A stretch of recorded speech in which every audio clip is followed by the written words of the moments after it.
Here's what we're working with. The plan is to replace the heater blower relay if it plugs, wires, cap and rotor and ignition coil all in one fell swoop. Forgot my air compressor though, so I can't air up the tires and take this thing for a drive because you know it's front rear wheel drive and for some reason the front tires are just sitting real low. It looks like someone did a lot of work to this car to get it back on the road at one point, but the guy I bought it from said he had to pressure wash the thing to get all the crap off the windows so you can see out of it. So I don't know what the story is on this one. It's always a mystery when you buy an old car. Guess I should have brought a tripod or something.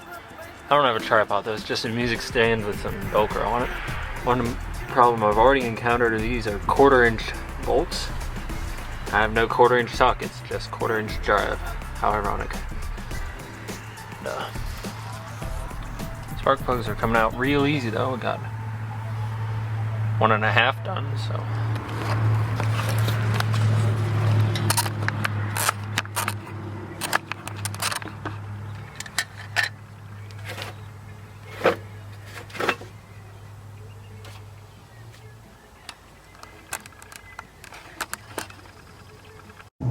Yeah, she's ready.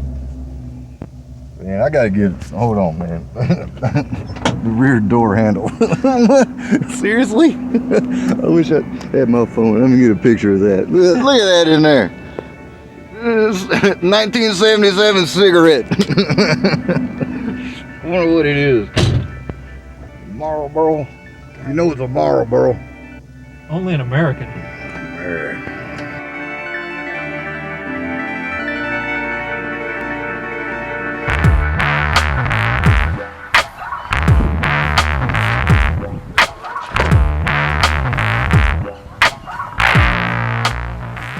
So it's getting dark out, but hopefully you can see the underside of the Eldorado here, and it's pretty cool. You got your transmission pan, your differential, and your oil pan all in one place because it's front wheel drive. We've got the oil drained, and we got the car on ramps right now.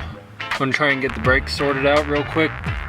But honestly, I'm kind of running out of time and daylight, so hopefully we get the oil changed at least and maybe get these brakes sorted out the next time around. I don't think I have enough brake fluid to bleed the whole system. I just have a little bottle. And last time I put a master cylinder on a car, it was a righteous pain in the ass to get it working on a car. I'm working on a car, working again.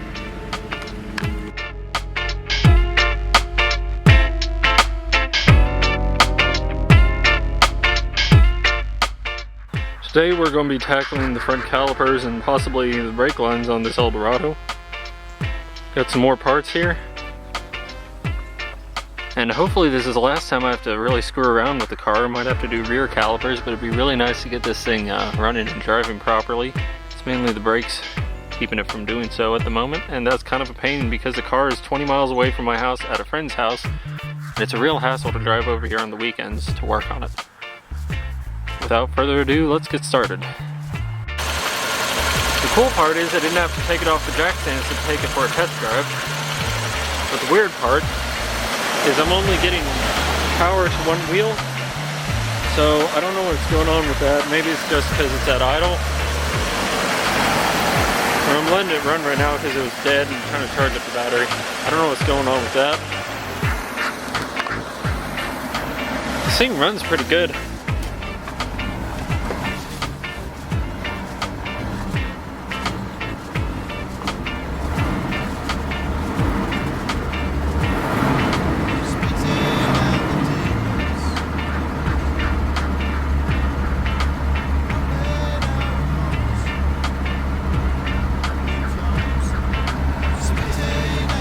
Idling at about 30 miles an hour.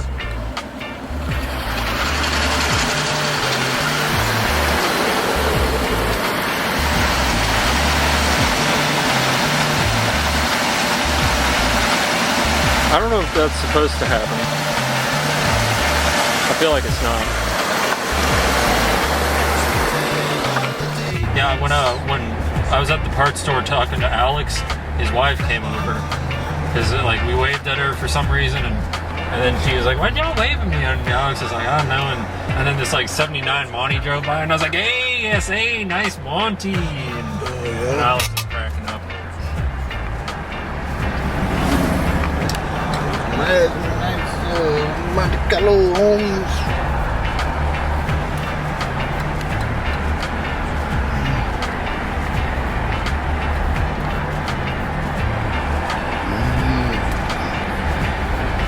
This thing does feel like it's coasting a whole lot better.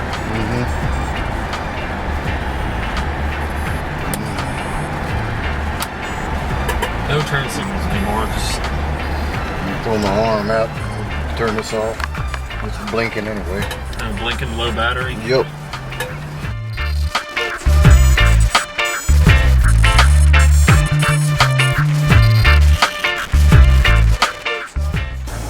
I loosened up the alternator a little bit and the noise went away, so that's a good thing. Would I hate to lose my ratcheting wrench. Already lost one.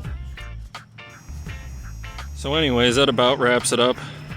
I really appreciate the fact you've stuck around for the whole series if you're still watching. Really appreciate the fact that you check out my videos every week. And hopefully there's more to come on this car because I've had a lot of fun working on it and I've had a lot of fun making videos about it. So stay tuned, thanks for supporting me and my music. And until next time. Here I am at the grocery store.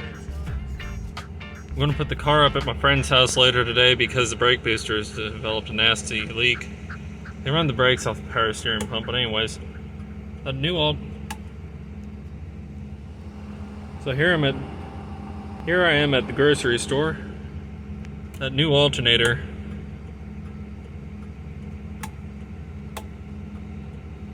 Okay, you still can't see that one, but it's blinking much quicker than it was. And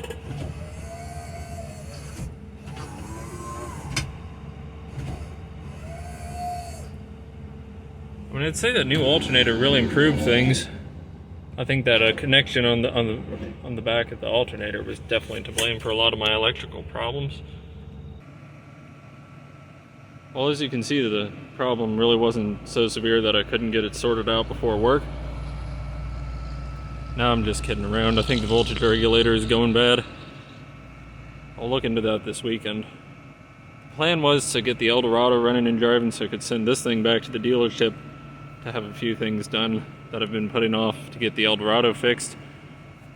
And that's that plan has kind of gone to pot at this point because it's about to get busy and I don't really want to drive a car without any AC when it's the hottest time of the year. So I don't know, man. I'm just trying to talk and relay my experiences to you and try and bond. I don't fucking know.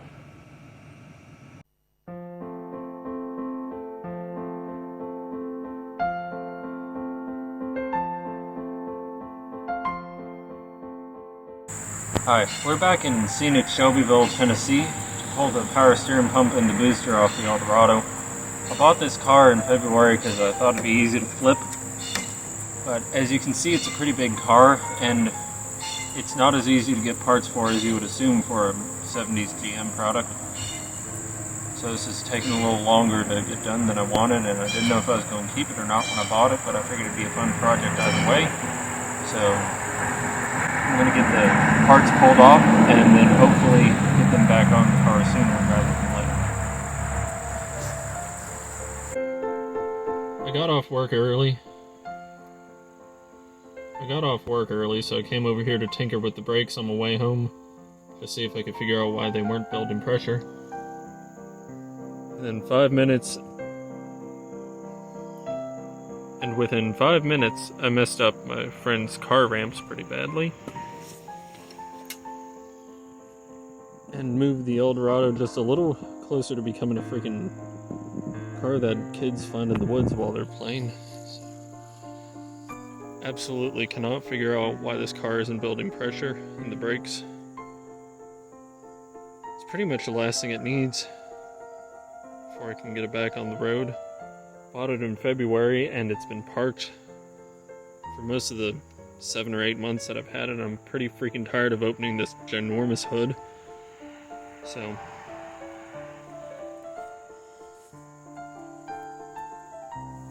not really the best use of time. had the power steering pump and hydro booster rebuilt in late August, and it's almost mid-October and I still don't have the thing put back together. So I'm going to call a mechanic and see if he can make a house call, because I really can't figure out why the brake pedal isn't building pressure. And the power steering system seems to be working mostly normal. But anyways, I'm getting tired of coming over here and coming up short each time, so I'm going to wimp out and call a mechanic and see if I can't get this thing back on the road, because the power steering is pretty much the only thing holding it back now. Once I get that and the brakes sorted out, it'll be a turnkey daily driver, and I'm really looking forward to that. Otherwise, I'm going to sell the thing because I'm tired of working on it and not really getting anywhere. Bought it to drive, not to look at. Pretty much the only reason I can't drive this car is the brakes. If it had vacuum brakes, I'd be daily driving the piss out of this thing. But since it has hydro boost, it's been on jack stands since May, more or less. Today, well, it's like halfway into the video, but today we are going to try vacuum bleeding a few things. Handheld vacuum pump, that's what I meant to say. We're going to blow out a few lines, change the fluid, hopefully get this bitch back on the road, because I am tired of freaking looking at this thing. I did not buy it to work on. I bought it to drive. Bought it to enjoy, bought it to cruise around on the weekends. So let's get to it.